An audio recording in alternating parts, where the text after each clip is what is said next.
Hello and welcome back to another episode of the On the Sideline podcast with Jackson and Kyle. And I'm joined here, as always, by a man who is a really big fan of the ground rule, double rule. Kyle, how are you doing?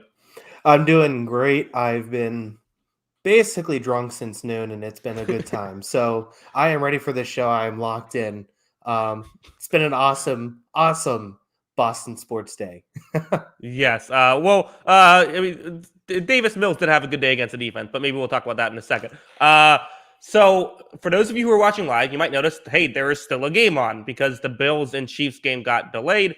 We are deciding to just record now. We're not going to stay up until 2:00 on the East Coast recording a podcast. So we're going to talk about that at the end. Usually we talk about it at the beginning. Also, I should just mention, Kyle is drunk during this podcast. I have been feeling sick all day, so I might be a little bit low energy, just understanding where that is. So a lot of stuff going on, but I think very entertaining week of football, Kyle. Yeah, it was a very entertaining week. I think the biggest thing that we learned today, once again, is that Justin Tucker is one of the 20 best players in football. Mm-hmm. People can't kick. There's nobody who can kick field goals. Justin Tucker is automatic, and it looks even more important today because it was a bit of a mess in a lot of these games. Yeah, it was a rough day for field goal kickers. We'll get into some of them. So a little bit of an interesting spot. Usually we already have a game that we're going to talk about first, but now that we're doing it a little bit new, we figured let's start off. Kyle, you want to get into it, or you have anything you want to say at the beginning of the show? No, let's get right into it. The game of the week. You want to go with that one first? Yes, let's talk Browns, Chargers. This was just one of those games. The Browns have had a few of these. I think back to the Ravens, Browns, I believe that was a Monday night game. Just a complete, fast break basketball throughout here. Yeah, this game was nuts. Two completely different styles, too. Now, one of the things that we said pregame when we did our Wednesday show was, look, this Chargers defense isn't built to stop the run. And in fact, this Brandon Staley defense wants to keep two safeties over the top. They want to keep people deep. But that defense works really well when you have Aaron Donald in the middle. He doesn't have Aaron Donald in the middle with the Chargers. And I think this has been the worst rush defense in the league. Obviously not a great matchup against Cleveland. Cleveland's able to run the ball all over. But then on the other side, you got this superstar in Justin Herbert just making every play imaginable to keep your team in this game. Wildly entertaining game. I was really impressed with both teams. I hope these teams play again in the playoffs. Yeah, I mean, what's crazy too is it was high scoring, but then in the fourth quarter, just all hell broke loose. I mean, the Chargers had 26 points in the fourth quarter. Absolute insanity. They had to, there was a missed extra point that looked like it was going to come back to bite them. It didn't. The Cleveland rushing attack, you kind of touched on it. 7.7 yards per carry for Nick Chubb, 161 total yards. And then Kareem Hunt still had 5.1 yards per carry on 61 attempts. There was that incredibly long David Njoku play, but we should talk about the team that won. Justin Herbert really trying to put himself in that elite tier if he's not there already. Yeah, so I ended up, I put you on the spot a little bit here. I like doing that on this show. I redid my quarterback rankings from our off season where we talked about this a little bit. Okay. Going through this quickly, I had Mahomes, Rodgers, Brady, Allen, Wilson, Lamar as my top six still. Those didn't change because those six guys have still impressed me when they're on the field. We'll obviously talk about the Seattle thing in a second. Number 7, I moved Kyler all the way up. And number 8, I put Justin Herbert. I actually moved Dak Prescott back a spot. Despite him playing out of his mind to start the season, I put Justin Herbert up there. I think this guy is lights out. He's definitely put himself in the conversation for one of the best players in the league. I mean, it's incredible to see. I mean, if the league redrafts tomorrow, he's easily the number 2 pick in the draft behind Mahomes. Like, he's just been that good, and he's that talented, and this offense is awesome because of him. What about Davis Mills? Davis Mills did not make my quick list. Okay. All right. Well, maybe sleeping on. No, I definitely think that, sort of if we're talking about thinking about ourselves and kind of thinking back to the way I've evaluated things, maybe one of my flaws these past few years has been sort of underrating the young quarterback getting better thing. Because when you show a lot of promise as a rookie, you tend to be a lot better your second year. If he plays like this all year, he's an MVP candidate. Yeah, and this is one of the things I said too, is I want to see it a little bit more. But it just doesn't even feel like overreactionary at this point. This guy is making plays against what I said over the last 2 weeks was the most impressive defense in football. He's making big time plays against these guys, big time throws. And the only reason he almost lost this because his kicker can't kick extra points. And his defense was just getting torched in the running game. Which I want to go back to that real quick. I understand the philosophy of letting the guy score, but knowing the history of the Los Angeles Chargers, you Uh-huh. might want to let the kicker on the field, right? Yeah, not a horrible point. Not a horrible. Again, I don't know if I know the Browns are very analytically inclined, so maybe that's not the way they think. Yeah, I don't know.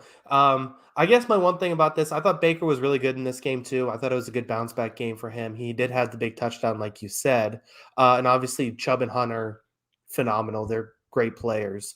The one thing I didn't like about this game from Baker, and it's not just him because I see a lot of guys do this. This is like the Matt Ryan special. Like there's a Hmm. minute and a half left in the game. You have no timeouts. You can't like, and I'm usually like, okay, a check down's not a bad thing because you're usually getting some yards out of it compared to zero. You Hmm. can't check down twice with a minute and a half to go and no timeouts. They got 12 yards out of those two plays. And instead of getting, trying to get the ball down the field, they're basically stuck in 3 40-yard bombs to try and win the game. Yeah, I thought that final drive wasn't great, but again, hard to complain too much when you put up 42 points. Yeah, exactly. So I think both of these teams are great. The Browns are fine because their two losses now are to the Chiefs and the Chargers. I mean, these are both great teams. Yeah, although Chiefs looking like they could end up 2-3. Although we'll see. Again, we're keeping an eye on that as Josh Allen currently runs to pick up a first down on 3rd and 9. Anyways, yeah. Any final thoughts on this one? No, I think we can move on. I think we covered all that stuff. So just a great game though. This was fun to watch. Yeah, absolutely. Also, Jackson Kruger Sports Production. Did you watch the Rays game? Yes. Unfortunately, we'll talk about that at the end because I know not everyone's a baseball fan, but we'll touch on that at the end of the show. Let's talk about one that kind of felt like a baseball game a little bit with teams not scoring in overtime back to back. Packers Bengals. This game was objectively hilarious from a neutral perspective. Yes, it was. Hmm. This was a wacky game. Uh, I was so frustrating because I had the stupid Packers -3.5 bet lock, and I also bet them. And then it's just Uh-huh. like they weren't getting things done in the beginning of the game. They had like the big second quarter that they got 16 points out of, and then of course it wouldn't have got me the lock, but then the Mason Crosby debacle and matched with the Evan McPherson debacle. I mean, I've never seen a guy miss two field goals like McPherson did and come so close to making both of them. Like he hit the post and he managed to hit the flag, which I've never seen before in my life. Um, just a weird game. It was insane how this all went down. Yeah, I was trying to figure out how he started celebrating after he hit the flag. I was trying. What did he see there? I think he thought it went in. I don't know how, but I Right, but don't that's know. that. I'm confused as how I don't know. it has to go in So between the uprights. I don't know. So my question is: so if it hits the flag above the pole, that's Hmm. out. That's no good. I think if it hits, I believe, because if it goes over the pole, that's technically considered a good field goal. If it goes if it goes like directly over the pole, even though if the pole was there, it would have bonked off. They ruled out a good field goal. So maybe he thought because it hit the flag, it went over the pole and that was good, but because the flag was Perhaps. waving out, obviously it Uh-huh. was no good. So just a weird situation. Um, Hmm. Listen, I was once again another young team here. I was pretty impressed with the Bengals in this one. They battled in this game, a couple Joe Burrow mistakes, but I thought overall pretty good team playing against that Packers team. Yeah, Jamar Chase, probably the story of this one, had 159 yards. The statistical day he has had has been incredible. We also saw Eric Stokes. I thought they had a fun battle between those two. Is this cause for concern at all for Green Bay that it basically turned into a missed kick competition against a team that is clearly has talent in Cincinnati, but maybe isn't exactly a championship contender, perhaps, whereas I think Green Bay is trying to win it all this year. I'm not really concerned yet. I thought the offense still had pretty good numbers. I mean, Devontae Adams was insane in this game. They ran the Hmm. ball at good efficiency too. I mean, the big thing was that there was I mean, Jair Alexander didn't play, right? So, Hmm. I mean, there's a Jair Alexander hole in the defense. Not that I Right. thought Stokes played terribly, but, if Jair Alexander's on the field, that changes a lot of things, I think, too. Yeah, I think I agree with you. Let's move on. Let's go to. So I'm interested in talking about this game, although I have to admit, did not watch it. Patriots Texans. I know you kept a close eye on it. Listen, I was watching a 5-hour baseball game today. I'm feeling under the weather. This is the one game that I said, you know what? I know Kyle has kept a good eye on, so I can, I only had so much time.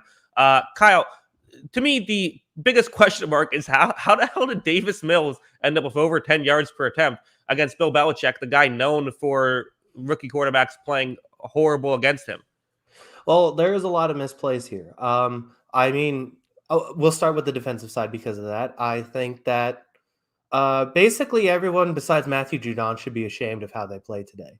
And I know I'm saying that as someone who's live blogging on YouTube, who Hmm. obviously doesn't play down in the NFL. I would be very ashamed if I played in this game on the Patriots defense, though, unless Hmm. you're Matthew Judon. Like, this was just sloppy game. I thought JC Jackson really struggled in this game. First game as the number one corner, officially, Uh, Hmm. and I thought he struggled in this game. I thought there was a lot of situational stuff. Like they had multiple fourth down plays where they just, were 5 yards off the line of scrimmage and hit a quick slant. And it's like that's what Brandon Cooks does. I don't know why you're not covering him on this. And struggles tackling, struggles making plays in the secondary. A lot of it looks sloppy. They hit some big plays in this one. Now, the one that was the 67-yard touchdown. First of all, it was a terrible play by McCourty because he's going for the pick on a ball basically thrown away. The guy makes an incredible catch. He's standing on the sideline waiting for an interception. And, you know, there was, oh, wait, it wasn't Brandon Cooks. That's my bad. I thought, yeah, he did. Oh, wait, oh, wait. Anyway, so Brandon I'm losing Cooks, it. 3 catches for 23 yards, Yeah, despite the he was. chat, lying to you here. Yeah, I know. I was second guessing myself. Don't fool Uh-huh. me. Anyway, so yeah, I mean, but he wasn't even the big story of this game. Like you said, his stats weren't amazing. He just had a couple short plays there. It was Hmm. like these big plays. It was a flea flicker. It was this play on the sideline that McCourty completely misplays. And Jackson, I thought, just overall didn't look spectacular. There was a lot of stuff here that didn't look great defensively. And I just think that you got to be ashamed of that.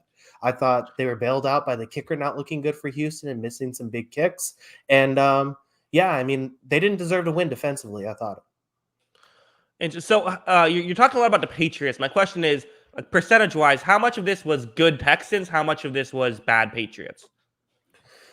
There was a lot of bad Patriots. Like I said, the big Give me like a 67-yard, percentage, 1 to 100%. I would say it was, I guess I'll say 50-50. You got to give Texans Okay. some credits. I thought David Johnson did a pretty good job in this game. Um, you know, moving the ball a little bit on the ground. Like the big touchdown, like I said, there was the flea flicker. It was a good play call. He had him open for the touchdown. Uh, the long 67-yard touchdown. I read something that like there was like a 35% catch probability or something ridiculous on it. And he just made an incredible play, and McCourty made a terrible play, and Jackson made a terrible play. So yeah, I mean, I give Texans some credit for making some plays defensively, but I thought the Patriots were just as responsible for being sloppy on that end. Yeah. Joe in the chat, Davis Mills' neck strikes fear into the Patriots defense. It strikes fear into me as well. Percentage-wise, how much of Davis Mills' neck was the reason that he was able to have a good performance today? Listen, between Mike Glennon and Davis Mills both making appearances today, great Uh-huh. day for necks. The neck game Yeah. was strong in the NFL today. Quickly, because I just want to touch on it real quick. There was a lot of talk about the Patriots' offense in this one. Hmm. I didn't think they were as bad as people were saying. I was watching that game and I just like, they moved the ball okay those first three drives. The thing I don't like is obviously Damian Harris fumbling the ball at the goal line. That's not something you want to see ever again. There was a lot of sloppiness in the red zone, a lot of unnecessary screen passes. Um, Brandon Bolden's way too involved in this offense right now, which I just disagree with. And then they got down in the red zone in that 22-15 situation, and Mac Jones delivers a perfect dime to Hunter Henry for the touchdown, and that ties the game. And I thought that was a great play. Mac really struggled in this game, I thought, at times. He made some really sloppy throws, but I also thought he had some really good throws and some really open opportunities he took advantage of. Interesting. So, how do you feel about the Patriots moving forward now? 2-3. It would have been a tough loss. They do come back and get the window. How are we feeling?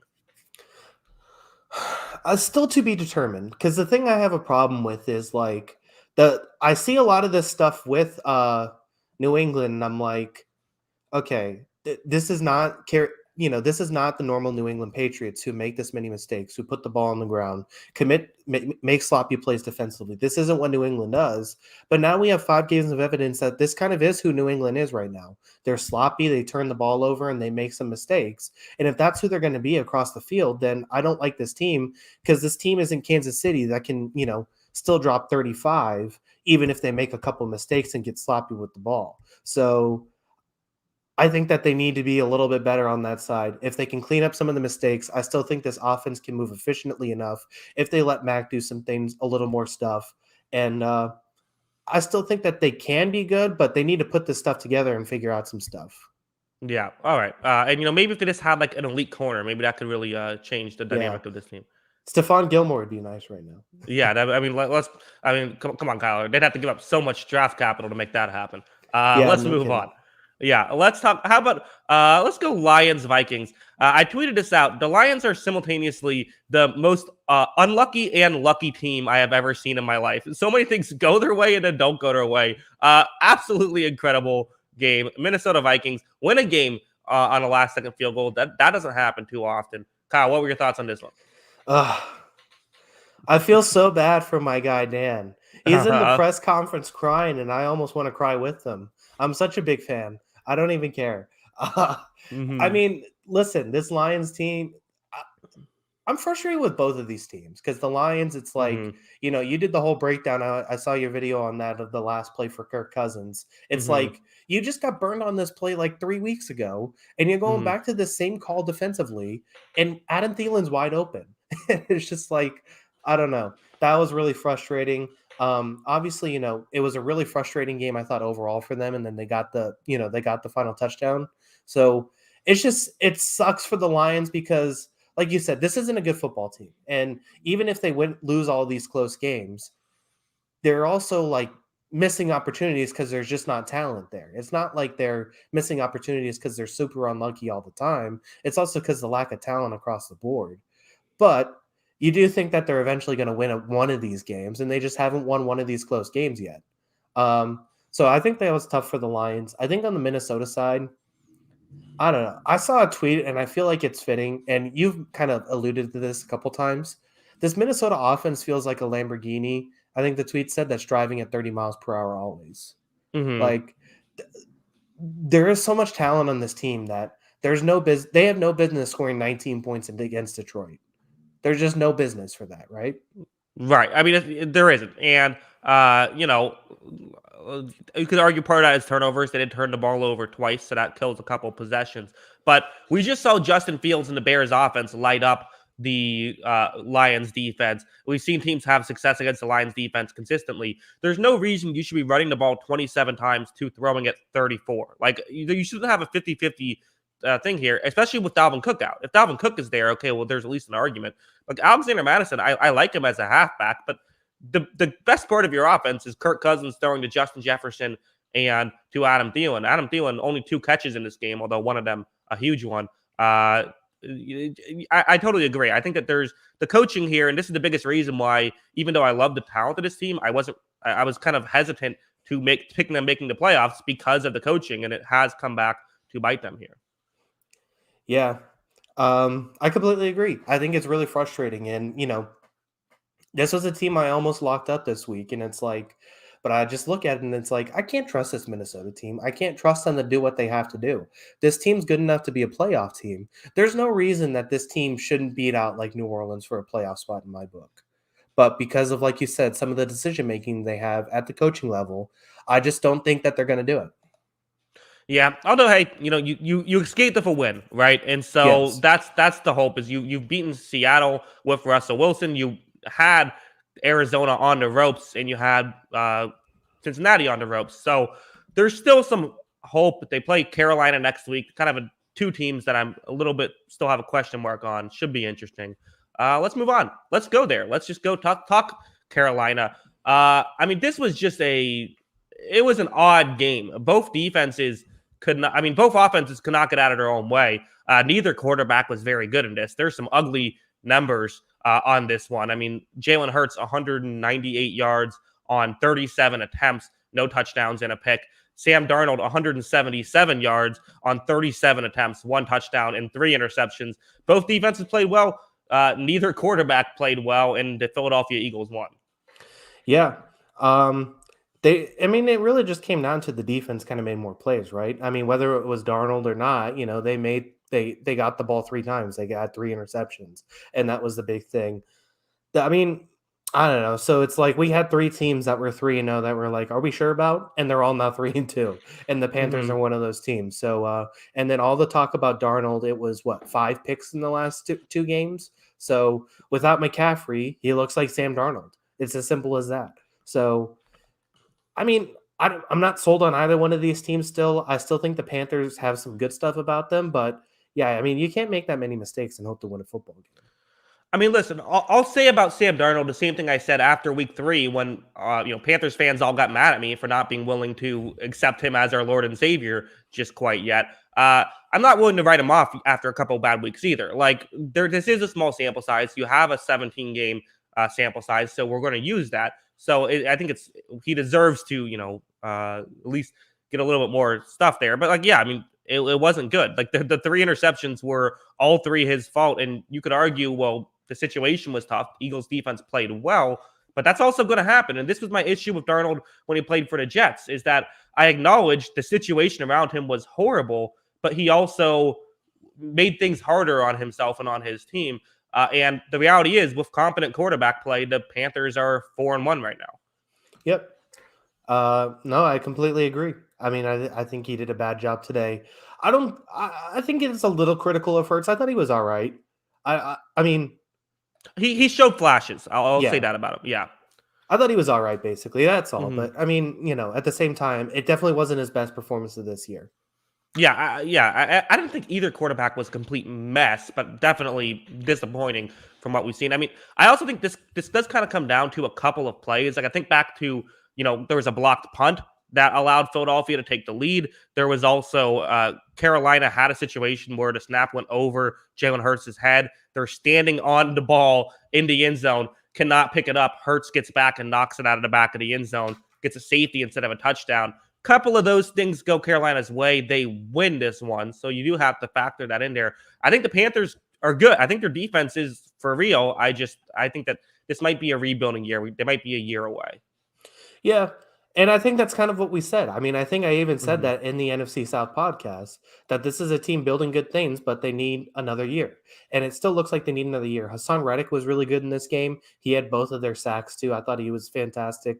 But yeah, I mean, I think that it's a solid team, and it might sneak into the playoffs still, because it seems like that last spot now might be kind of open based on injuries and things going on in the NFC. So maybe they still sneak in, but it just doesn't seem like they're good enough to really challenge teams yet, the good teams. Yeah, we'll see what happens the rest of the way. Let's move on. Let's go to Sam Darnold's former team. Let's go to the New York Jets here. This was, I mean, such a London game. I feel like this happens all the time. These London games tend to be just a mess. I totally thought the Falcons were going to blow it. They did not. I think the story of this game, Zach Wilson still is showing a lot of those issues that he's shown so far this season. Hey, Matt Ryan's actually kind of been pretty great these past few weeks quietly. Yeah. So that's good. Yeah, all Matt Ryan needed to do was lose his best 2 receivers, I guess. And then he turns out pretty good. Cordell Patterson clearly is number 1 weapon in football. I mean, yeah, no kidding. Between running back and receiver, he was excellent. Kyle Pitts comes alive in this game. Kyle Pitts should, if the Jaguars ever actually do move to London, Kyle Pitts needs to be on that team, I guess, because he was awesome in this game. But hey, that's some of the positives you want to see from this Atlanta team, because, you have a young player like Pitts. You're unlocking this guy in Patterson. That was some good things to see out of this team. And I think you got to be impressed with that. Plus, like you said, Ryan was very good. The Jets with, all the stuff missing from the Falcons. They're missing, I think, multiple guys in their defense this week. And it just looked kind of anemic. It looked anemic again. I mean, that's got to be frustrating, where we saw all of this promise last week, And then Mhm. all of a sudden it's Yeah, just no like, promise last season. yeah. Last week though, there was a lot of promise, and then all of a sudden it feels like two steps back. Yeah, and it's kind of weird that final score ends up only being by 7. What Sodom Moss says Zach Wilson bust question mark. I think clearly yes, right? He's done. Yeah, Mhm. we haven't like talked about this every week or something like that, No, right? yeah, I made a video about it only because it was the London game. I'm done with these weekly Zach Wilson videos, these weekly Justin Fields videos. I'll if there's a specifically interesting story, I'll talk about it. I'm not doing it every week anymore. But Ooh. yeah, I mean, there's good. This is just what the Jets are going to be. Looks like Kyle's reacting to, I believe, the Kelsey banged up.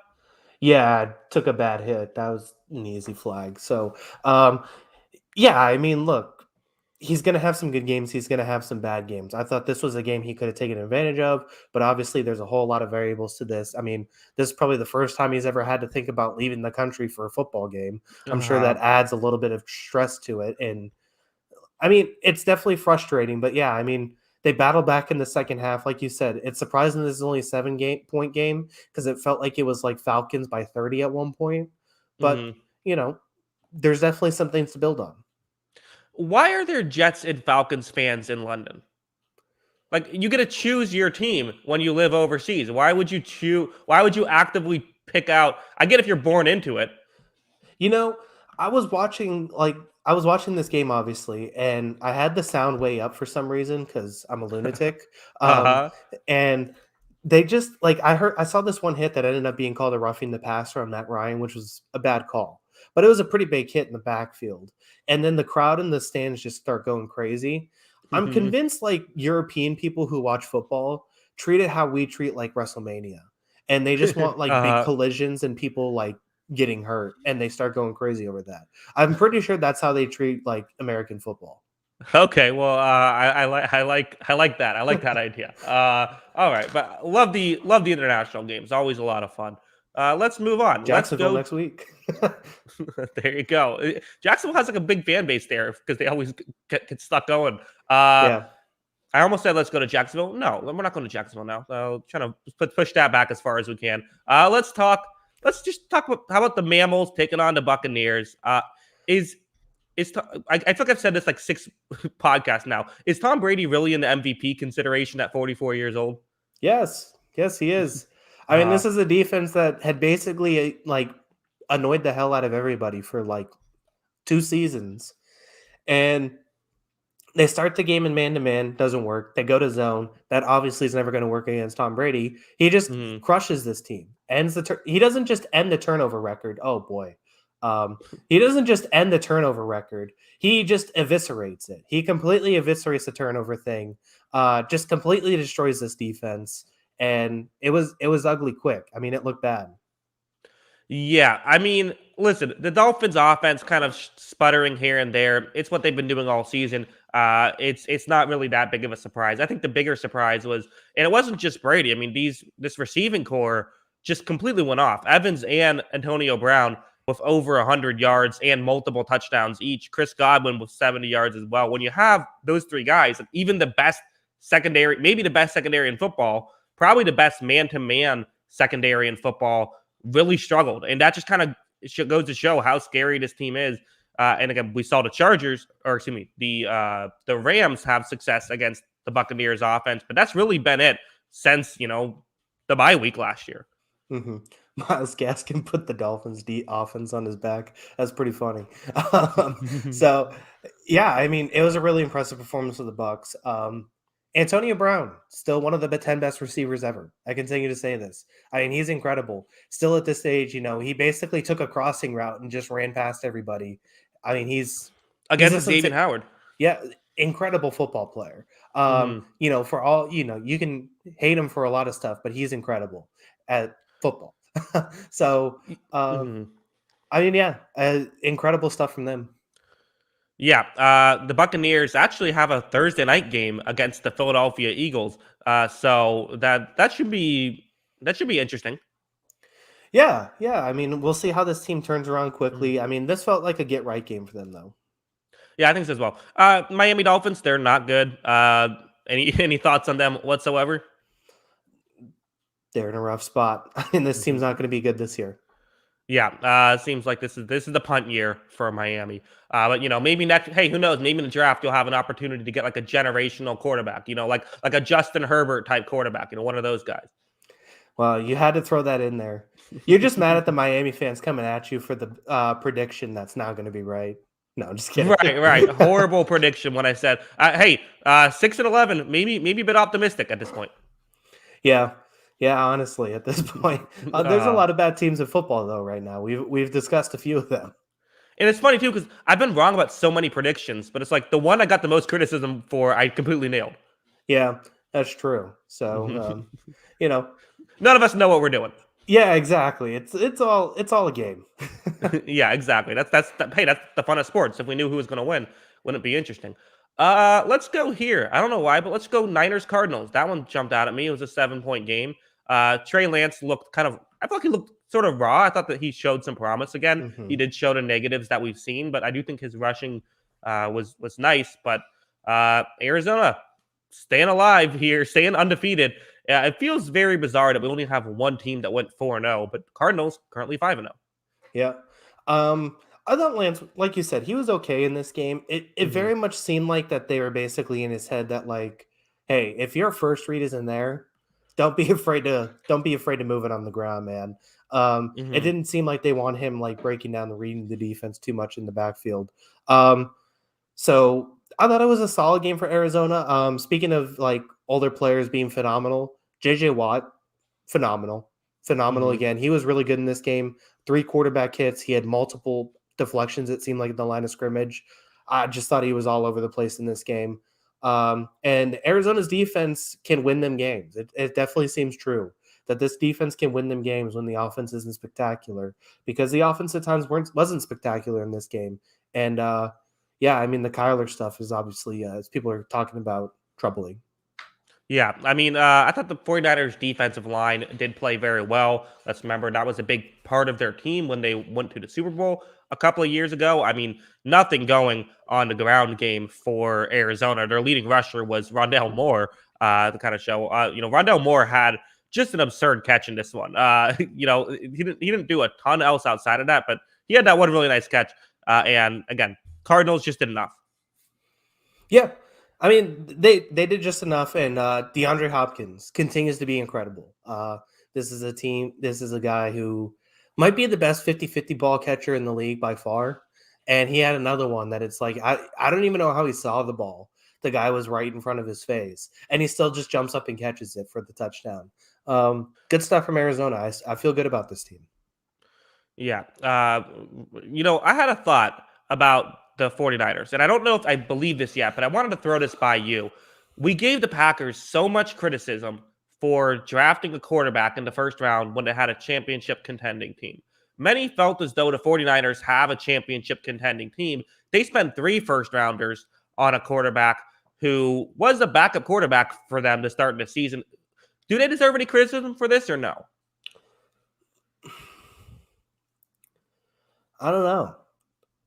It's tough. I mean, obviously the difference is one's Aaron Rodgers and one's Jimmy Garoppolo. Sure. And that adds to it. I guess I don't know, because what did they have, the 12th pick before they traded up? Yeah. Because the thing is too is like, I mean, it's, hindsight's 2020, but like JC Horn and Patrick Surtain weren't there at that point, if I remember correctly, right? Mm-hmm. So it's not like they would have been able. I mean, that's probably something that they could have used, and that's something they couldn't even get.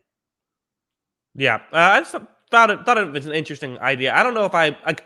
It's just kind of weird because it almost feels like half the foot, 1 foot in, 1 foot out of getting a quarterback for the future, but also trying to be competitive right now.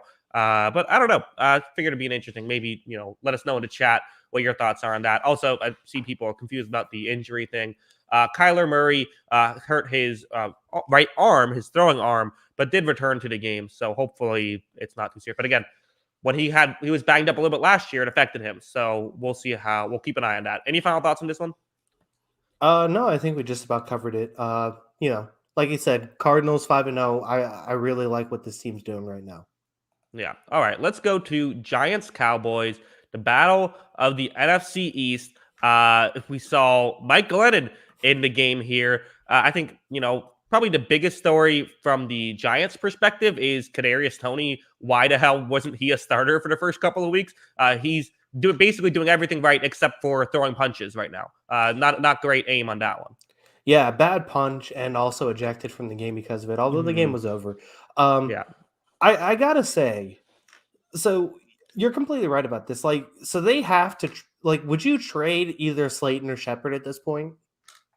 Yeah, I think so. I think there's a team. You could probably find a team that'd be willing to take him. Yeah, I mean, I think I would too because I think the speed on the field really changes things. I think having him and, Ross also had the, I think, near catch in the end zone. I can't remember if it was caught for sure, actually. I think they ruled it incomplete, but it was close. But I think having that speed on the field also adds a dimension to this Giants offense because I just don't see a ton of speed when Galladay's on the field. Galladay's not that kind of guy. So Hmm. I think throwing it to Tony out there really adds something to the offense that I think helps. And then it also doesn't help, though, that everybody's injured in New York right now. So everyone's banged Hmm. up.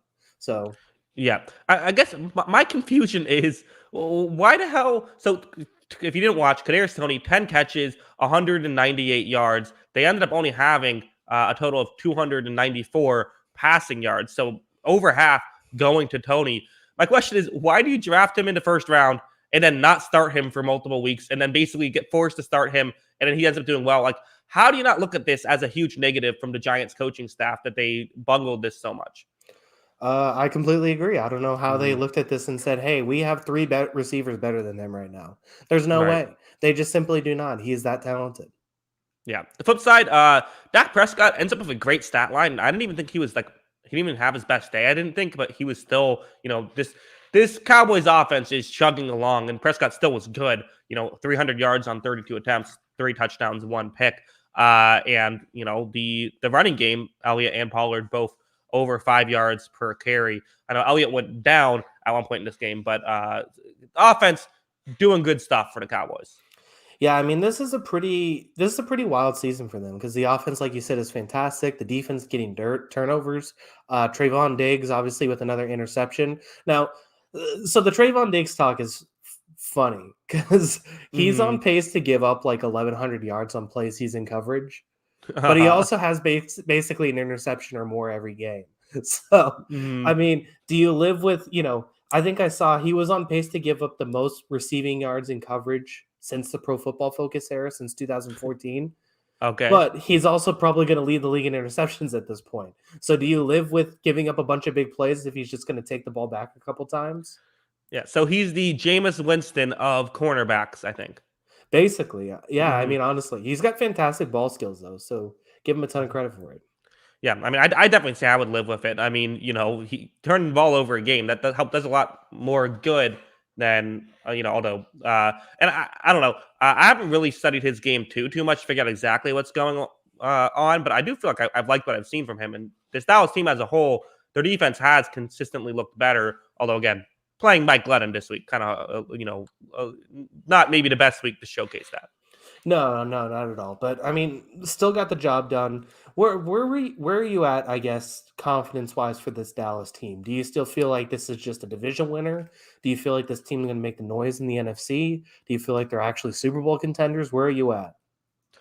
I think that I'm not willing to put them in the Super Bowl contender spot yet, but I definitely think that they're a team that I could see myself in like 5 weeks saying this is the team that's a Super Bowl contender. Like I think that when you can have the offense that they have, that's how you win football games is with a great offense. Offense wins championships in 2021.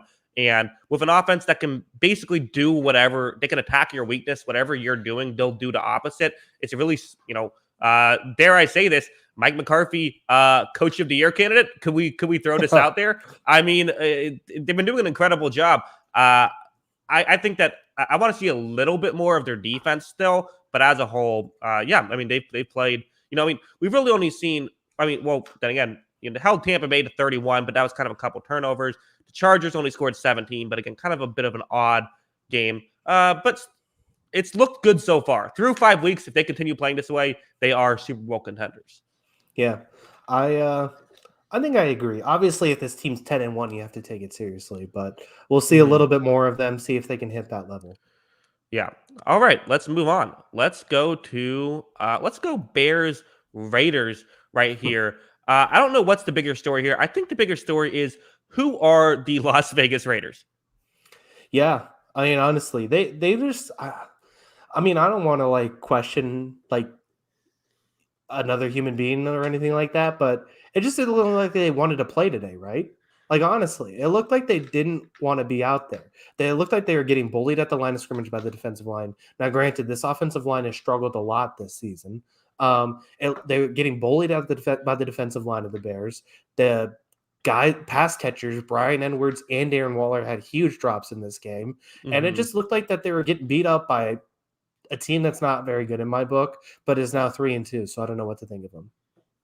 Right. Yeah. I mean, these teams have the same record, which is crazy to think because I think heading into this week, we're like, oh, Raiders clearly way better than the Bears.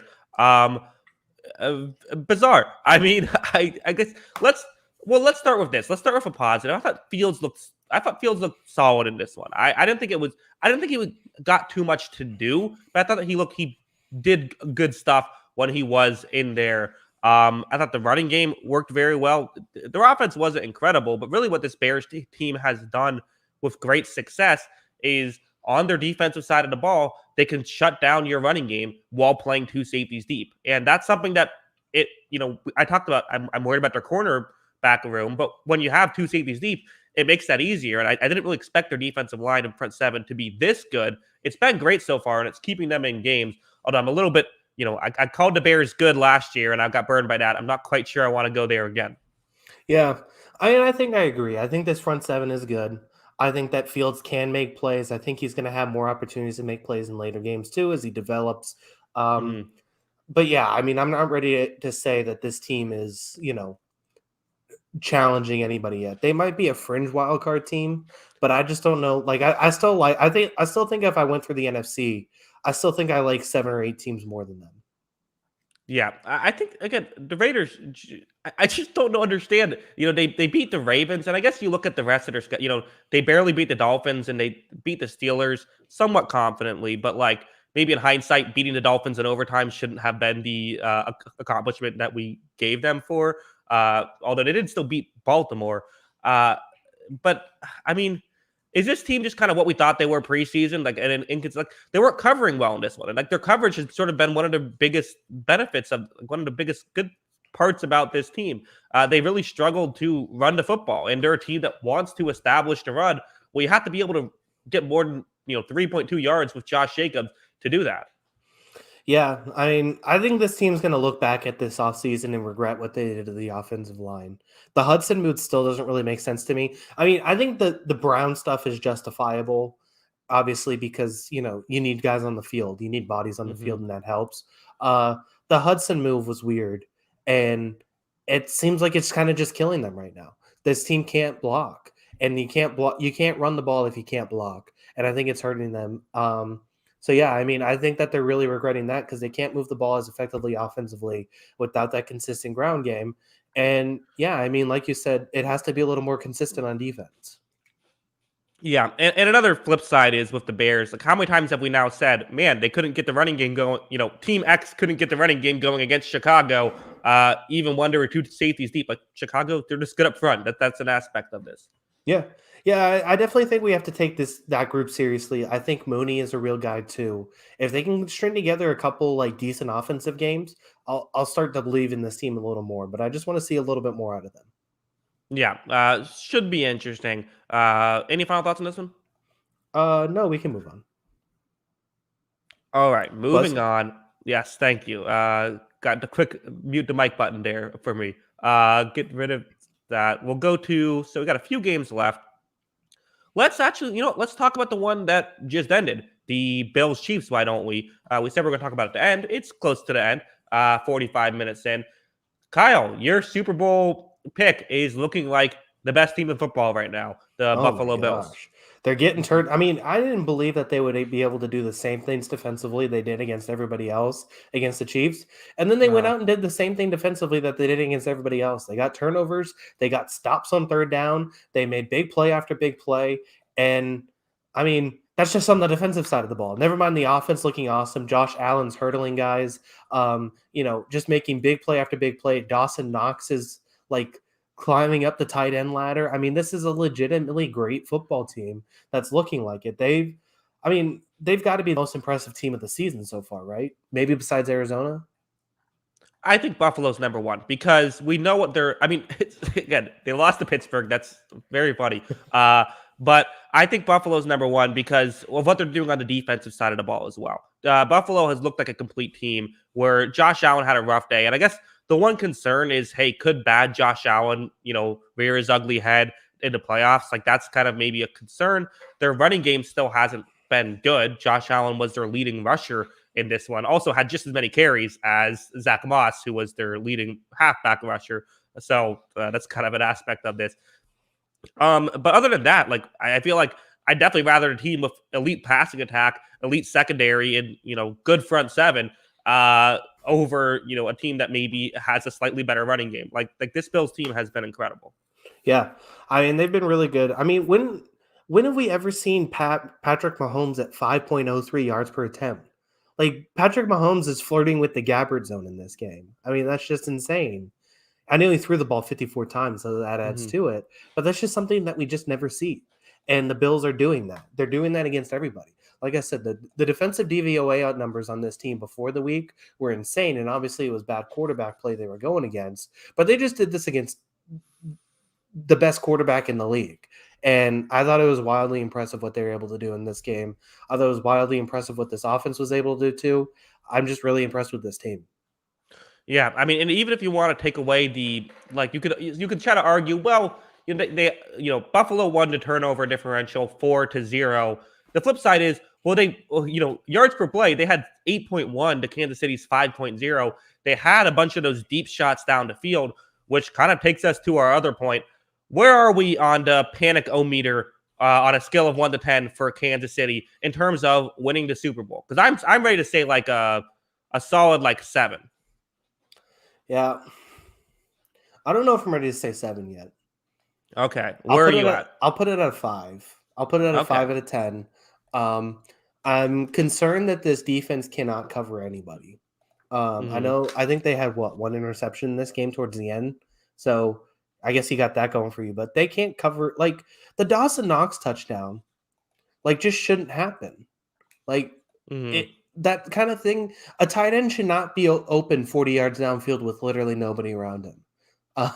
There's just things that this team does that are so frustrating that I just, they can win a lot of games by having a bottom 10 defense.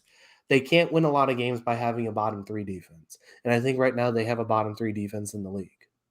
Yeah. So, Connor in the chat saying you think the Chiefs could miss the playoffs. I don't think that. I definitely am not concerned about. All we're talking, again, certain teams, the expectations are different. Certain teams, they lose. The Chiefs lost in the Super Bowl last year. It was a bad season. Whereas Buffalo lost in the AFC Championship game. It was a good season. There's different standards for each of these teams. But I do think that it's we got to talk about Mahomes. Mahomes hasn't been spectacular this season. His yardage totals are there. He's still this is the first game where they didn't score 30 points. So again, talking about different standards, we hold him to a higher standard. But this hasn't been his best season either. I think that's fair to say. Yeah. No, I completely agree. And they've definitely been suspect. They look very beatable right now. And that's why they've lost 3 games. I mean, even with all that, this is their second game ever that's a double-digit loss in the Mahomes era, besides the Super Bowl. So, right. I mean, they're certainly not looking great, but at the same time, I still believe this team. Imagine having to be the 2 seed in the AFC, though, taking on the 7-seeded Chiefs in the playoffs. That'll be fun. Yeah, I think they'll probably be better. I think they'll turn it around. I still definitely have plenty of confidence for Kansas City, to make the playoffs and have a good season. But if you ask me right now, who do I take, Buffalo or Kansas City? I'm taking the team that just won by 18. Yeah, not only that, they did it in Kansas City in Arrowhead, so that was really impressive. I think Buffalo really needed this because how bad it was in the AFC Championship game. This was a prove yourself game, and I think they definitely proved themselves. They look like the team to beat right now. Yeah, I like this in the chat. Mahomes has more interceptions than Jameis this season. Fun stat there. So is Mahomes the new Jameis Winston? People are saying. Yeah, we'll go with that. We'll just run with it. Yeah, no, Mahomes is incredible. Mahomes haters are definitely out in full force, I think, so far. But I think that Mahomes good at football. That's my hot take. Nah, I don't know about that one. Okay, we'll see more time. Maybe give it more time. Yeah. Let's go to Jameis Winston. Let's talk some balls. Let's go Saints at balls. This was an ugly, ugly game at times. The Saints do end up winning it right here. There were, both teams had multiple turnovers in this one. They were all just like, what are you doing, Taylor Heineke or Jameis Winston turnovers. Other than that, I thought both teams actually kind of played pretty fine, but the Saints end up walking away victorious here. Yeah, I mean, Jameis had, I mean, this was probably the best game I've ever seen by a guy with a 50% completion percentage, right? Like 15 of 30, but you take into the account like only 15 completions. He had 18.6 yards per completion in this game, which is kind of absurd. Once again, Washington, the balls are struggling to cover right now. Especially, the completed passes, they're just getting torched on. You can't get killed by all of these big plays. They had the 72-yard touchdown to Harris. They had the Hail Mary to Callaway. They had a couple big plays to Kamara too. Like, you just can't have that happen. I mean, 14 of their plays were off of just bad coverage.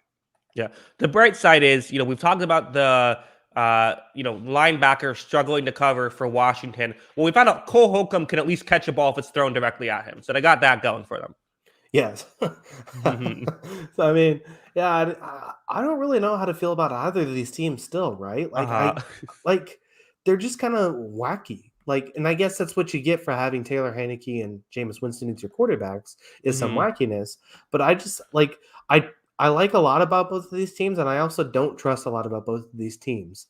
Now, I do think, if New Orleans gets Michael Thomas back, gets some of their offensive linemen back, I feel a little better about New Orleans than I do Washington right now, but I still don't feel awesome about them, even though they're 3-2, 4-1. The Washington football team is 2-3.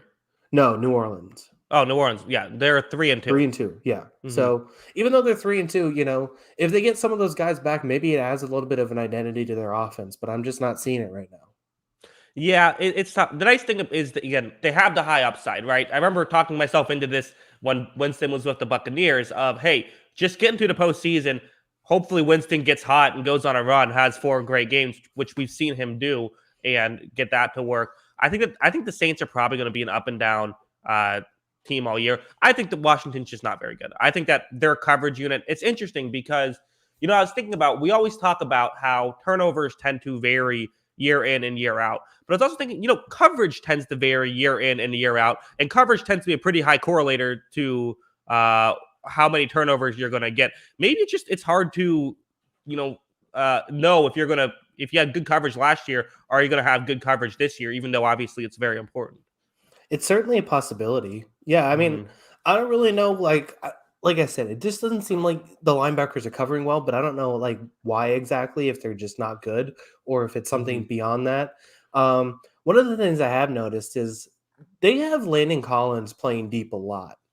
And that's never been Landon Collins' thing. Right. And I just don't understand why, it's kind of like that square peg and round hole thing.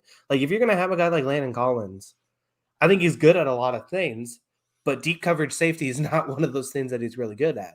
I mean, I think you got to look at your personnel and see where they can be maximized. Yeah, I think that's good stuff. Let's move on. Let's go Broncos at Steelers here. So, hand up, I was wrong about this. The Pittsburgh Steelers were able, I literally said, this feels like such an obvious lock of the week to pick the Broncos that I decided not to do it because it felt so obvious and, nailed that at least. I know that every time I'm convinced the bet's going to go a certain way, it never does. The Broncos tried to play cover 2. They're not Chicago. They weren't able to stop the run in that coverage. That set things up. Roethlisberger did have a couple of deep shots down the field. We kind of joked about last week of, okay, there might be some opportunities, but can Big Ben really have success on them? Turns out he can. At least played competent in this one. The flip side, Broncos not getting a lot going, which led to a Pittsburgh Steelers victory. Broncos maybe not as good as we thought they might be. Yeah, I mean, so the thing I don't get with this Broncos team is like this secondary is supposed to be good, right? And it is good. I think it's good for like it seems like as I've watched them this last 2 weeks, and it's been kind of under more of a microscope after their 3-0 start. This coverage has looked good for like 90% of the plays. And then like the times they get beat, they're getting torched. And I don't know why there's like these misassignment plays where they're just getting, absolutely crushed on those plays. And then they go back to looking good on a handful of plays too. So I just don't understand what this coverage unit's doing wrong, but it just seems like they're having these random spots of miscommunication that are getting hit. Yeah.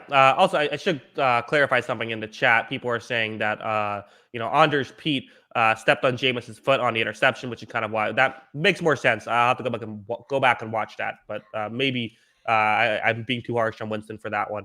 But going back to I think again maybe the theme is just these zone defenses can kind of vary year in and year out, right? Because once you find ways to exploit the zone defenses, you can have a lot of success. And I think back to Washington in the postseason last year, Tampa Bay really had no issue moving the ball against that defense, right? So now we saw Baltimore have a lot of success, with Denver trying to stop the run. They threw over the top. This time, Denver kind of playing a more relaxed approach. Pittsburgh was able to run against them. So maybe they're just not as good of a defense as we thought they were. Yeah, I mean, it's possible. Even with all this, though, they still had a chance to, win this game. And then there was a few plays in this game. Like I think I wrote they basically had 12 points swung against them in this game because they had the big running play that they had the spike at the 2-yard line that moved it back to the 7 on a delay of game call. Right. Because you can't spike the ball when you don't score, I guess. I Which, by actually the way, didn't. dumbest rule, I think is very stupid because when you're on offense, there's a play clock anyways. It's taking away the own play clock. Why do you need to hurry it up to the referee? I hate that rule. Now, granted, you could say, well, you still had first and goal from the 7, so you Right. got to find a way to get some point 7 there. Then the next drive, they had a defensive pass interference call on Kyle Fuller that led to a touchdown. And then the third quarter, there was like a leverage call on the kick. The kick, they had the leverage call that was the 15-yard penalty. Then they further that mistake by a 3rd and 10 touchdown pass to Claypool in the end zone.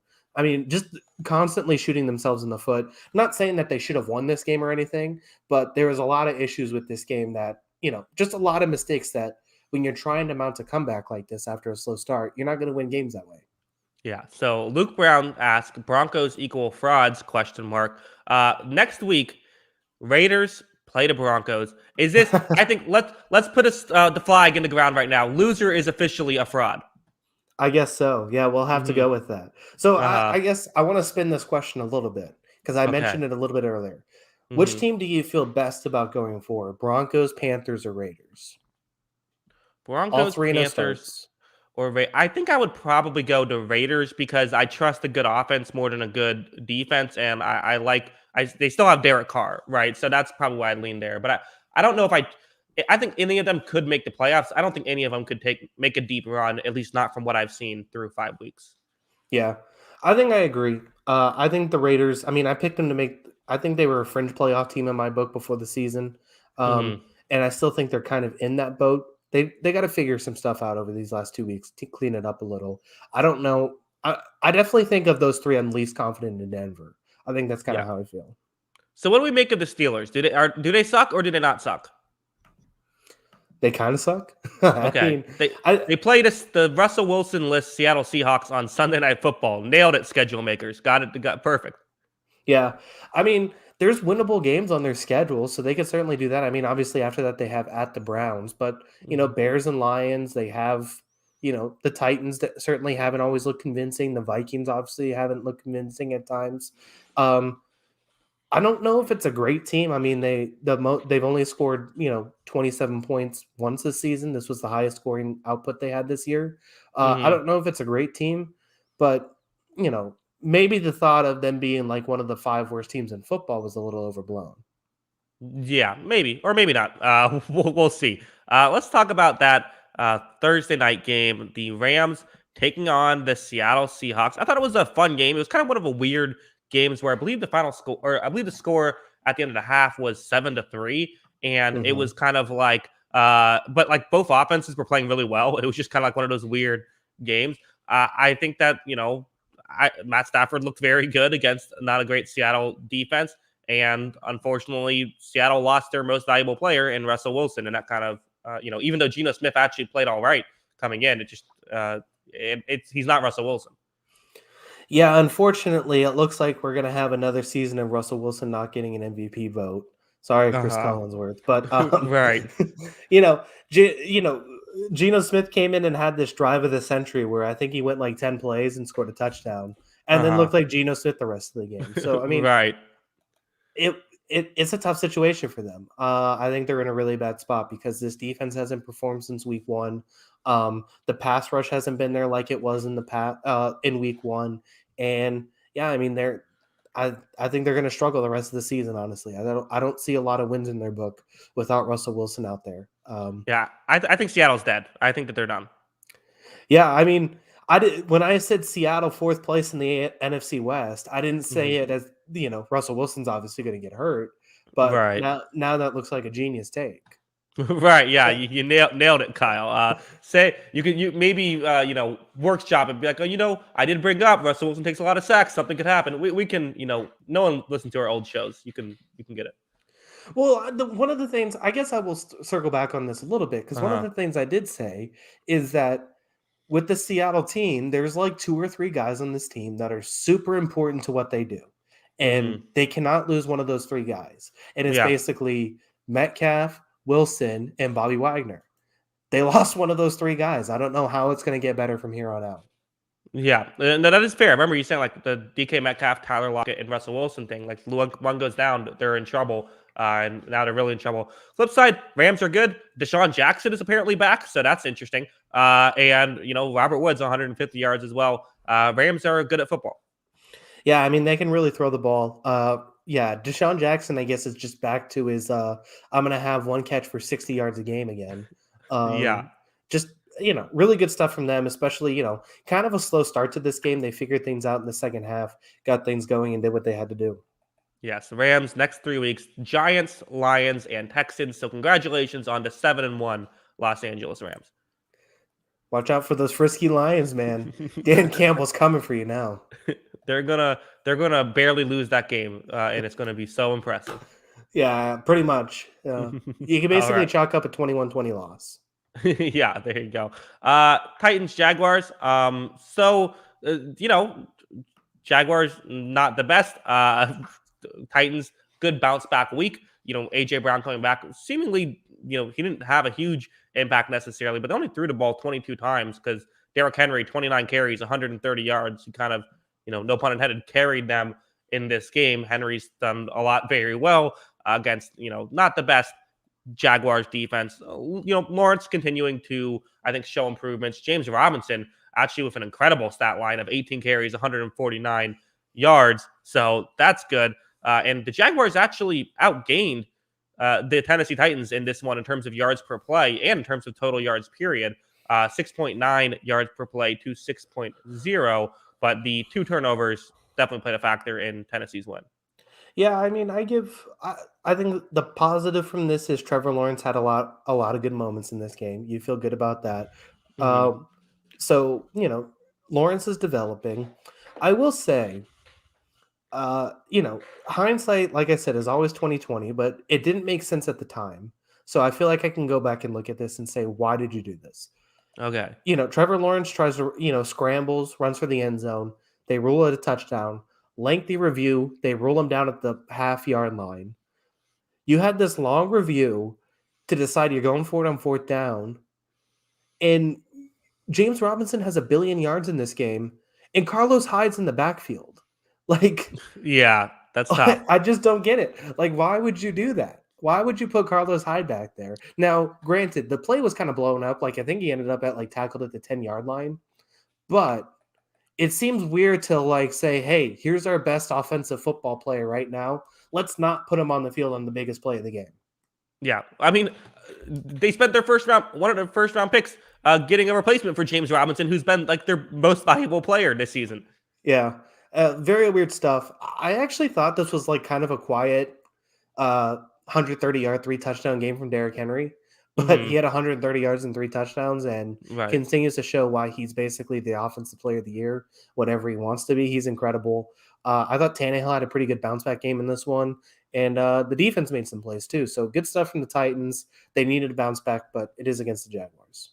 Yeah, but hey, they lost to the Jets last week, so if Yeah, you take the wins when you can get them, they are 3-2, looking like the best team in a tough division in that AFC South. Um, Jacksonville Jaguars, 0 and tough 20 or tough to since. watch. What's that? I said tough or tough to watch. Well, yeah, either or. I was gonna say Jacksonville Jaguars, since tweeting out not satisfied with 1-0, have lost 20 straight. Yeah, been a rough losing streak for them, that's for sure. Yeah, Kyle, will they will they break the record and lose 27 in a row? I feel like if they're at 27, we should like live call the game and see if they get to 28. Yeah, well, 26. Well, so 26 is the record.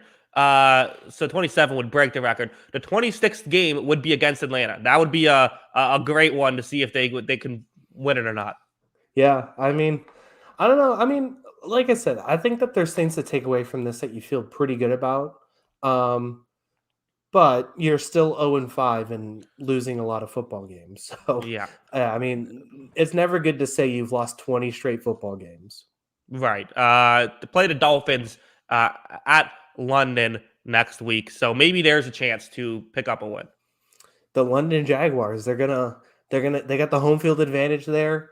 Their owner's the Fulham manager or owner, so he's got that going for him. It's going to be Okay. out in full force. Yes, it should be interesting. Hopefully, there's no WWE style hits in that one. So that's all the football we have to talk about. If you're just here for football, which I'm assuming a good chunk of you are, you can head out now. Again, we're going to talk baseball for a second, but real quick, Kyle, let's do our plugs now before we talk baseball in case anyone wants to head out now. Where can they find us on Twitter and everything? Yeah, make sure to follow him at Jackson Kruger on Twitter. Make sure to follow me at by Kyle Ronan on Twitter. And then make sure to follow the account page at On the Sideline JK on Twitter. That's at On the Sideline JK. You know, any show updates we'll post on there. And then make sure to just follow us and subscribe to the channel. Yes, and of course, there's the audio only file anywhere you get your podcast. You can check that out if you want.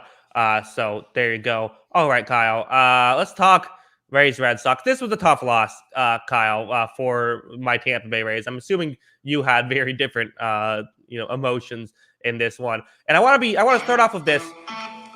Okay, what is? 2-1, baby. No. Sorry for interrupting there.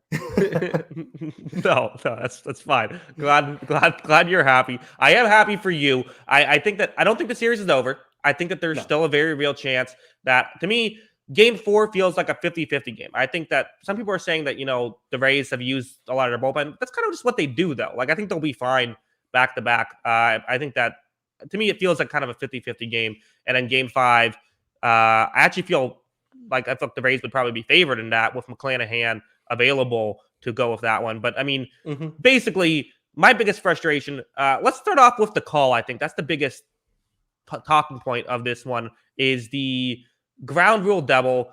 My take on it is I don't love the rule. It's the right call. You got to call it that way. You can't argue about it. So I think people complaining about yeah, it probably shouldn't be that. That's probably not what the rule should be. It should be if it hits a player, then it kind of is like as if someone overthrew it or something like that.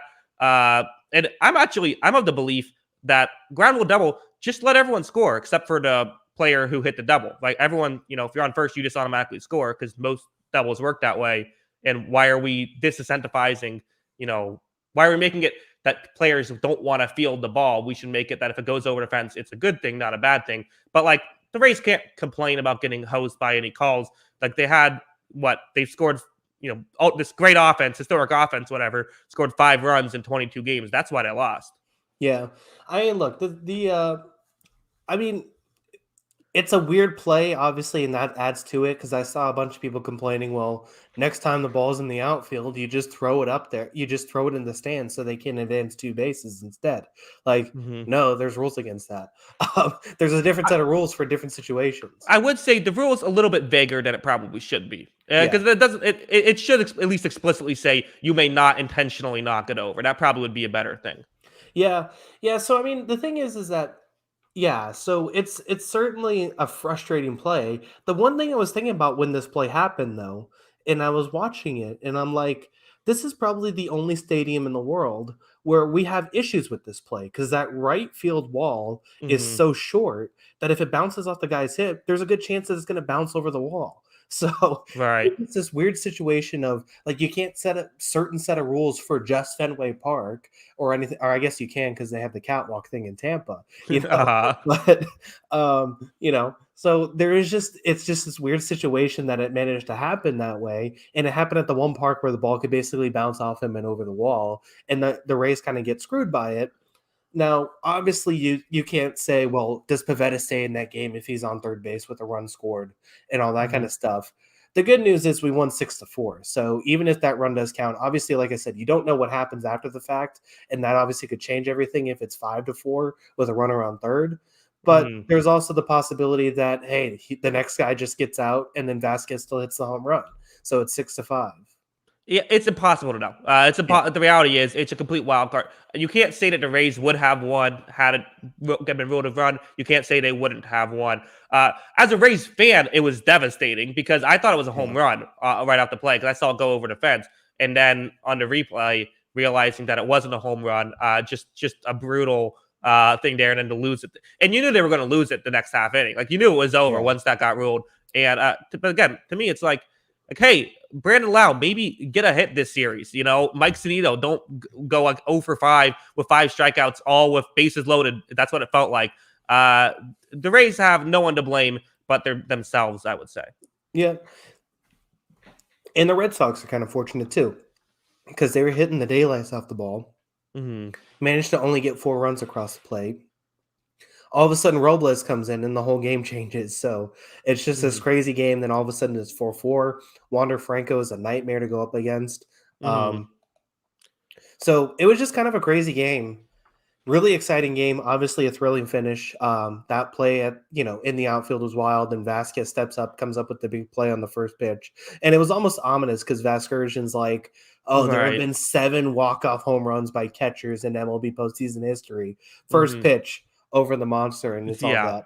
So it's going to be interesting because all the talk about the Rays bullpen. I mean, the Red Sox used Nick Pivetta had to pitch 4 innings in this game. Hmm. We're going Erod on basically 3 days rest. It seems like for Game 4. Hmm. So the Red Sox are kind of in the same situation with the Rays.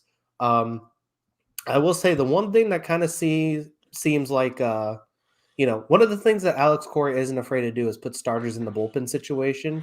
Uh So it huh. could become one of those situations where Sale's available, Martin Perez is available, all of these guys become available, and he said, "I'm going to go out all out and try and win this game in Game 4." Yeah, I could see that. I also felt like I don't know how you felt about Nick Pivetta. I felt like he threw like at least like a dozen pitches right down the middle that the Rays just could not connect on. Like I think like again, was it hit? And I don't want to be the guy who says it's all my team's fault, right? Because Mhm. obviously the Red Sox played very well. They deserve to win, but it does feel a little bit like they're not hitting the ball well, which is again it's frustrating when your team wins 100 games and now I mean just to talk about my experience, I actually was at both games 1 and games 2. After the grand slam in the first inning of game 2, I was like, we're winning the World Series. Now, not quite feeling that way here. Yeah, I mean, it's been, you know, almost just Herculean efforts from some of the bullpen guys. Obviously, Tanner Houck in Mhm. Game 2, and then Right. Pivetta in Game 3. I thought the gas was really there. It looked like there was some movement on the fastball, so I don't know how much there was though. I would need to see some of the spin rate stuff on that. Maybe they're just weren't seeing the ball well. Maybe there were just some swing and misses. I don't know exactly, but it seemed like yeah. I mean there seemed to be a lot of misses on hittable opportunities. So it was certainly interesting situation. I'm interested to see how this series plays out because, yeah, I mean, the Rays are a 100-win team. It's not like I'm counting them out and saying, "Oh, we got this series in the bag." There's still 2 games to go. Although as a Rays fan, I've experienced this far too often. I get my hopes up only for us to lose in the first round. This is the thing that we've done a few times now against Texas a couple times. Against the Astros, we were underdogs, but back in like at least a couple times, just the stupid Texas Rangers did it to us a couple times. Yeah, this is your one team that's basically now your cursed team, right? You've gotten it from the Lightning, you've gotten it Well, from the not for Bucks. long, Yeah, because they won't be here anymore. So only for a few more years. yeah. I guess you got the Tampa Bay Rowdies too. I don't know how they do, but Yeah, I don't either. no. Yeah, no, I mean, well, that's kind of what sucks about this whole thing as a Rays fan. Is it's just like my mindset is we've got like 4 years left of this team being in Tampa. I don't think we're staying in Tampa Bay for You very really long. don't? I don't think so. I think they might try that Montreal thing, but if they do, there's no way it's going to be a long term thing. They'll eventually move full time to Montreal. I think that this team is. I want to be hopeful. Like we'll get a team in Tampa, but like no way Tampa is going to buy a billionaire a stadium, which is just it's so frustrating that if we had at least a somewhat decent owner, like we'd have Charlie Morton, like we'd have guys who could actually play. It's a frustrating situation. Yeah. Hey, feel free to send in the super chats. Jackson's got to buy the Tampa Bay Rays to keep them in Tampa. Yeah, exactly. I think what do you think it costs? Like $100? Yeah, I think that's a fair deal. Yeah, but got to build a stadium, so maybe like a couple hundred. But yeah, so my mindset is I just want to get a World Series before they go. That's all I'm feeling it.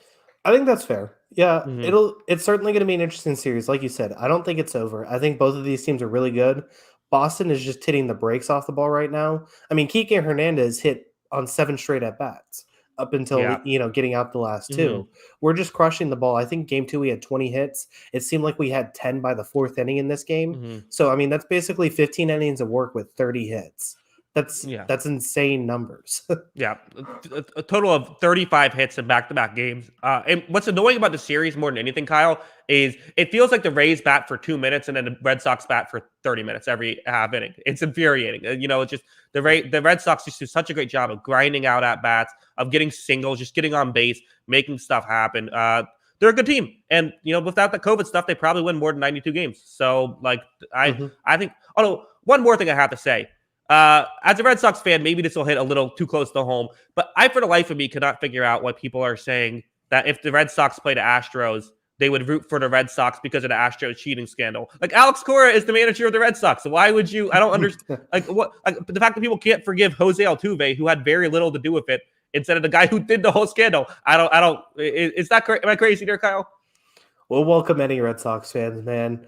We're getting ready to put the statues up of Nick Pivetta on the right, Tanner Huck on the left of Ted Williams. Mm-hmm. They're going to be there for all of eternity. Yeah. We'll welcome anybody aboard the wagon. Also, I have to say, maybe the most frustrating hour of my life, the last hour of being at game 2. There was a guy in front of me who was wearing a Tom Brady jersey, not a New England Patriots Tom Brady jersey, a Boston Red Sox Tom Brady jersey, because that's a thing that makes sense to do. And was just the most not. I mean, I'm assuming you've been to Tropicana Field. I'm sure you have always been a polite away fan. You know the kind of animals that you see when you go to a Rays Red Sox game.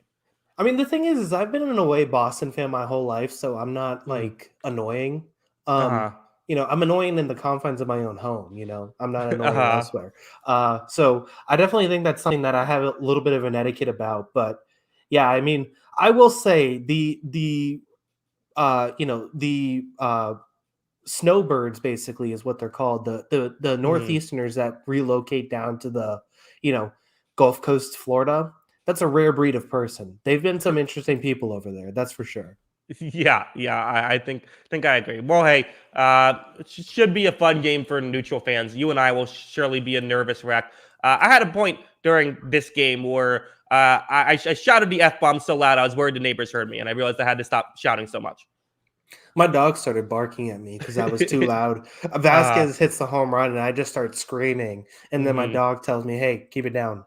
Yeah, it was the Yandy Diaz strikeout with Randy on 3rd and 1 out. That's what really, that was the top one. Luckily, it worked out, and then it didn't. So, unluckily. Yeah. Fun series though. Gotta love playoff Great baseball. series. Yeah, great series. Hopefully it goes 5. I have tickets to game 5. So hopefully I can. Oh no. I think I've also decided maybe I'm going to stop buying so many playoff tickets because when they lose, it's really not a fun experience. Yeah, I've only been to one playoff game in my life, and it was so stressful. In 2011, I went to Bruins Lightning Game 6 in Tampa. Oh man, what a And tough one to so, go to as a yeah, that Bruins was fan. 5-3 Tampa. We ended Hmm. up coming back and winning Game 7, obviously. So, Uh-huh. it worked out a little bit. But my dad and I went to that game. We were like throwing things as we were leaving. We were just cursing everybody out. We were so upset, Uh-huh. and it was just a bad situation. It's so demoralizing to go to those games and lose. Yeah, it really is. Or even like I remember I didn't go because you could, during the World Series, and when the show eventually, but during the World Series, I went to just the St. Pete to watch the game at a bar during Game 6, and the drive back of the 2.5 hour drive back from St. Pete when your team just lost the World Series. It was Game 6, so that was the Blake Snell getting pulled game. That was something. Yeah, I gotta imagine that's a pretty tough drive. Yeah, exactly. But hey, well, let's hopefully one of our teams can win it all. How about that, Kyle? That'd be fun. Hmm. Hopefully it's the Red Sox, but it'd be okay if it's the Rays too. Oh, actually, one last thing. Again, while we're still going on this, I feel like I could relate to Patriots fans a little bit watching the Giants play as a big Evan Longoria fan because he was with us for so many years. I was rooting for him like he was on my team still. Like it really was. I was like, I couldn't believe how much I was into wanting the Giants to win. Yeah, I mean it's certainly a weird situation, but it also does feel good to beat Tampa. I gotta say, we needed a Yeah. win over you guys for sure. Right. So We've gotten a bit too we're getting a little cocky. I know I've gotten a little cocky this past year, Kyle. maybe you should just give us this series. How's that sound? No. We win the World Series this year, you win it next year. How's that sound? No. No, no. Okay. Well, we're not going to come to a compromise. We'll have to. So I'm sure they were all willing to do it if we came to a compromise. They will not. Okay. Well, that's our show. This was like talking baseball at the end. Not the podcast, but just actually talking about baseball. I hope you guys enjoyed it. Kyle, any final thoughts on this? Good week overall, like you said, some exciting games, and yeah, looking forward to getting to our Week 6 preview too, and watching some Monday Night Football. Yes, Week 6 preview back at the regular scheduled time. That is, going to be at 9 Eastern. Last week we had to change it, but we'll be back. So, yeah, thanks to everyone for staying up with us. We appreciate it. And Kyle, any final thoughts before we head out? Looking forward to Ravens Colts. It should be Mhm. we'll probably get over 2.5 times that they'll mention that the Baltimore Ravens used to be in Indianapolis or something like that, or the Uh-huh. Colts used to be in Baltimore, however it is. So that'll be fun. Yeah, I don't think the Ravens were. I don't think they were the Indianapolis Ravens. No, it was the other way around. Yeah. My bad. Uh-huh. What if two teams just like traded teams? Could you do that? So that has happened before. Really fun Really? fact. Yes. Uh-huh. So the owner of the Boston Celtics at one point, the Buffalo Braves moved out to San Diego, and he wanted to own, and there eventually became the Clippers. Okay. And so the owner of the Celtics wanted to own a team in California, and he wanted to Hmm. be out there. So they wouldn't let him buy the California team. So he had to basically, the way it actually was processed was that he traded all of his players, his name, image, and likeness of the Celtics to the other Hmm. team, and they basically swapped. So Huh. he basically traded franchises. And so, the funny joke is that the Celtics only have a couple titles and that, the Clippers have a bunch of titles because of the Celtics championships. But it was Right. a really weird situation that he basically had to trade his whole team to get the team out in California. It was a weird situation. Huh. That was interesting. So, all right. So I like this. Fun sports facts of Kyle. I expect one next podcast. I'll come up with something for sure. Okay, cool. Again, thanks to everyone in the chat. We appreciate it. We will see you Wednesday at 9 or next week at midnight Eastern. And until next time, have a good one. Peace.